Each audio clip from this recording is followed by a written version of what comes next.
Have you ever been so frustrated with the rules that you just wanted to start over? Well, that was basically America back in 1776. A lot of people were angry, but they were also pretty scared to actually do anything about it. Then, this one short, cheap little book hits the streets and boom! Within a few months, it lit a fire that started an entire revolution. So today we're going to break down how this one little pamphlet helped build a nation. It sounds kind of impossible, right? How could a bunch of pages stapled together possibly take on a king and launch a new country?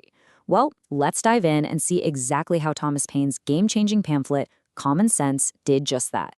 Okay, so to really get why this pamphlet was like a match hitting a puddle of gasoline, we have to understand what was going on in America at the time. To put it simply, things were tense and people were getting really, really fed up. I mean, just imagine being told what to do by a king who lives 3,000 miles across an ocean. That was daily life for the colonists. They were paying taxes to a government where they had zero say.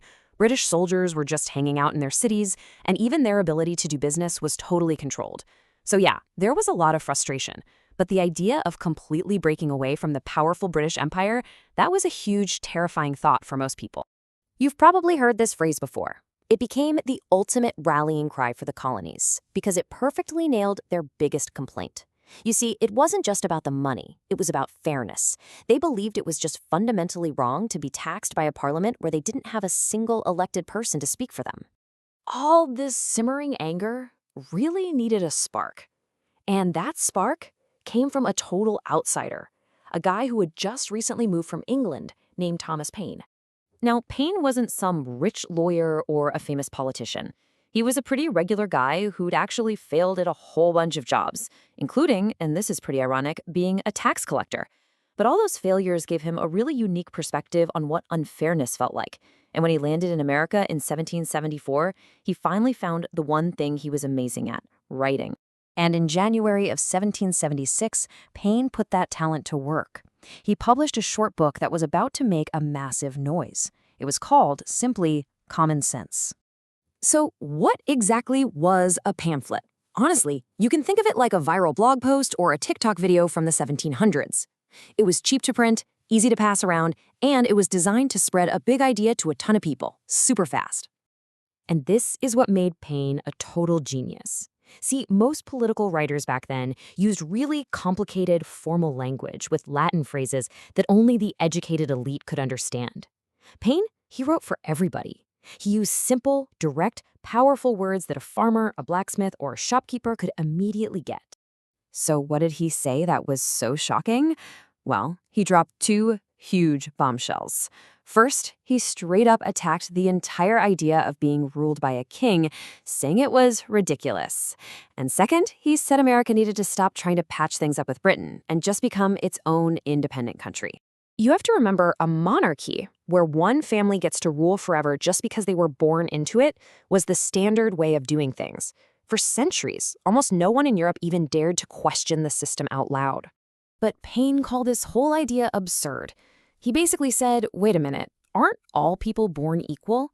He argued that no single family has some special God-given right to rule over everyone else.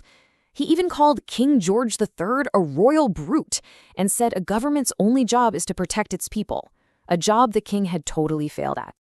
This radical idea didn't just stay on the page. It absolutely exploded across the colonies. It wasn't just a book anymore. It was a movement.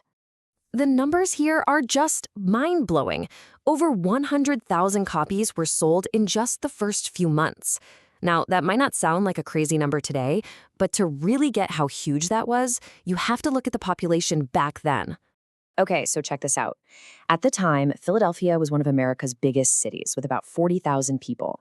Common Sense sold more than double that number of copies all across the colonies. In today's terms, this was like a video going mega viral overnight. And its reach went way beyond the people who actually bought a copy. Since not everyone could read back then, one person with a copy would read it out loud in a tavern or a town square. This is how Paine's ideas literally jumped off the page and into everyday conversations, turning people's quiet complaints into a loud, unified roar for change.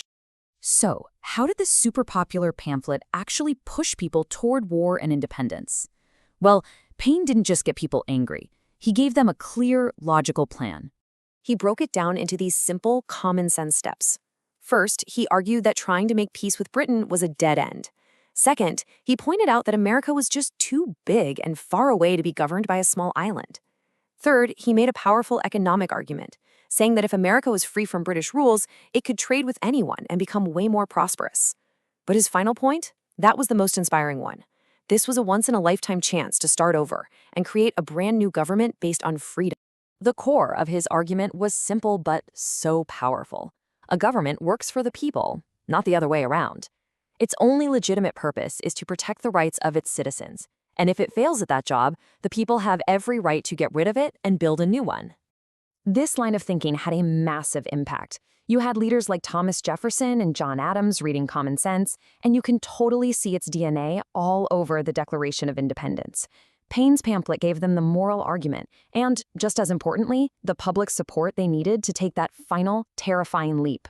So, the revolution was won, the United States was born, but the ideas from Common Sense didn't just fade away. In fact, they became the very foundation of the new country. So what was Paine's big idea for this new government? It was something called a representative democracy. No more kings, no more inherited power. Instead, the people themselves hold the power by electing leaders to represent their interests. This was the radical new model that America was built on. When you look back, Paine's legacy is just immense. He helped take 13 squabbling colonies and unite them with a single, powerful goal.